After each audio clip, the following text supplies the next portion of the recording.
Avant la phase de ralliement des troupes en fuite, il y a une phase qui est réaction de la cavalerie et de l'artillerie. Et c'est là qu'on arrive dans la partie la plus intéressante de Légion d'honneur, c'est cette fameuse phase de réaction. Souvent on nous pose la question, on nous dit mais en fait est-ce qu'on peut faire des tirs de réaction? Alors quand on a deux infanteries qui se font face, ben oui, si on met l'ordre tir de chaque côté, et puis il faut l'anticiper bien sûr, il faut que les officiers aient décidé de tirer, puisque certaines situations font que les officiers peuvent hésiter. Dans ce cas précis, la cavalerie comme l'artillerie ont le droit de jouer après les mouvements de cavalerie et d'artillerie. Donc là, on a une carte jaune, on va jeter le test de discipline, qui est largement réussi, on a fait 4, et on dévoile ces jetons. Donc là, vous voyez, une nouvelle astuce, quand on met 2 ordres, puisque vous savez qu'à Légion d'honneur, on joue toujours maximum 2 ordres, on peut mettre un pion leurre et un pion normal. Le premier ordre du dessus, c'est l'ordre qui sera joué en premier. Donc j'avais mis roue à droite. Et le deuxième ordre, c'est mitraille. Donc en fait, qu'est-ce qui se passe? Cette pièce ici, elle va faire une roue à droite et elle va prendre un pion fatigue immédiat, puisqu'elle a fait un tir plus un mouvement. Donc c'est un pion fatigue. C'est très important. N'oubliez pas de comptabiliser pour les artilleries les pions fatigue. Parce que vos artilleries, on l'oublie, font des roues, des tirs, mais lorsque une unité dans Légion d'honneur atteint un certain niveau, en fait, elle va reculer, refuser le combat.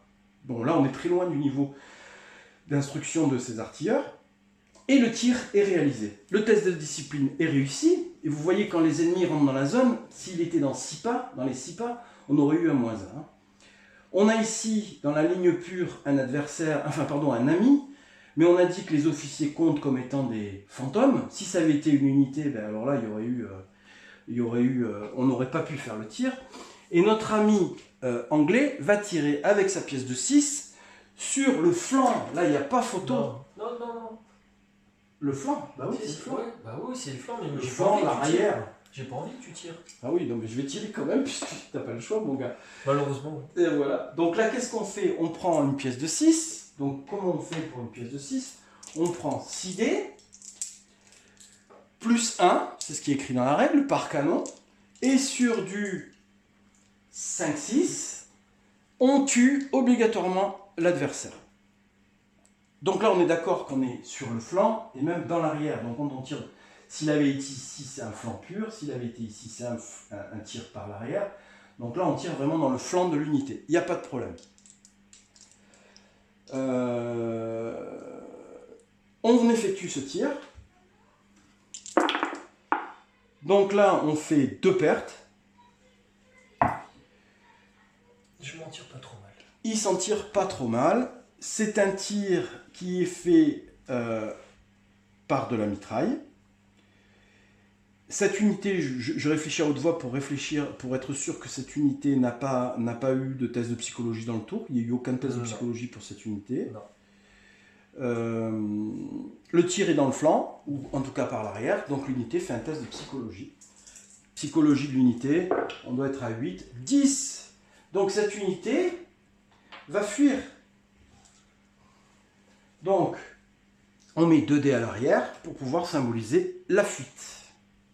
Alors on l'a fait quand? On a expliqué dans la règle que dans la phase de réaction de la cavalerie et de l'artillerie, se construit un nouveau tour, comme dans la phase des corps à corps. Donc là, effectivement, on revient à la phase d'exploitation, on fait un test de psychologie qui vient d'être fait par ENAB, un mouvement obligatoire, donc il le fait maintenant. Son mouvement obligatoire, comme c'est de la cavalerie, c'est 2d6 plus 9, puis c'est le mouvement de base. 6, ça fait 15 pouces. Mouvement obligatoire, donc on suit l'ordre, on recommence, mouvement obligatoire. Donc cette cavalerie va partir. Alors regardez, on pourrait dire qu'elle part dans cette direction, mais il y a un ennemi. Donc forcément, elle va repartir vers son camp. Mais elle ne va pas repartir dans son camp en cachant la ligne de vue de ses amis. Elle va chercher la zone la plus libre, vers son bord de table. Il faut raisonner avec logique et par niveau d'échelle. Donc on va se dire dans quelle direction cette cavalerie peut fuir, où il y a le moins d'ennemis, où ça ne gêne pas, où j'ai le moins de risque d'interpénétrer les amis, vers mon bord de table. Ce sont les 3 conditions.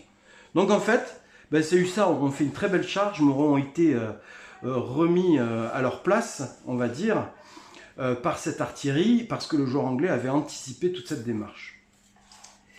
Donc elle fuit avec sa fatigue, son désordre et son accablement, puisqu'elle a pris un pion d'accablement dû à ce tir.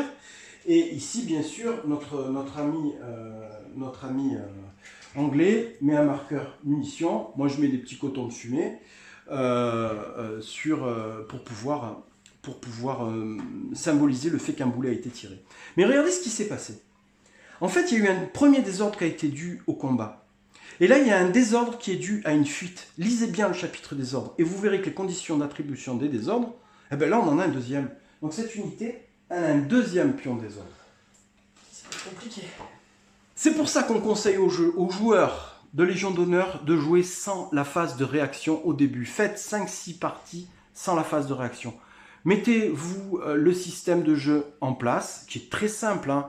Phase 1, placement des pions. Phase 2, activation des pions, avec des tirs éventuels et quelques tests de psychologie. Les corps à corps, tests de psychologie, mouvement obligatoire, retraite en bon ordre, si vous avez envie de le jouer. Au début, ne le jouez pas.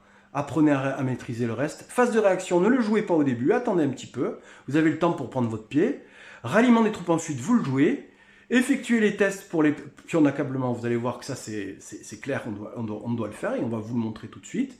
Mouvement des officiers et test de retour des officiers blessés s'il y a un hôpital de campagne, etc. etc.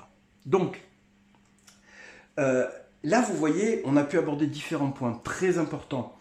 Les tests de psychologie immédiats, les tests de psychologie dans la phase d'exploitation, ne pas faire des tests de psychologie et des mouvements obligatoires mélangés, attendre chaque phase, bien marquer ces unités à côté pour contrôler ces mouvements de tir, de recul, etc., de fuite.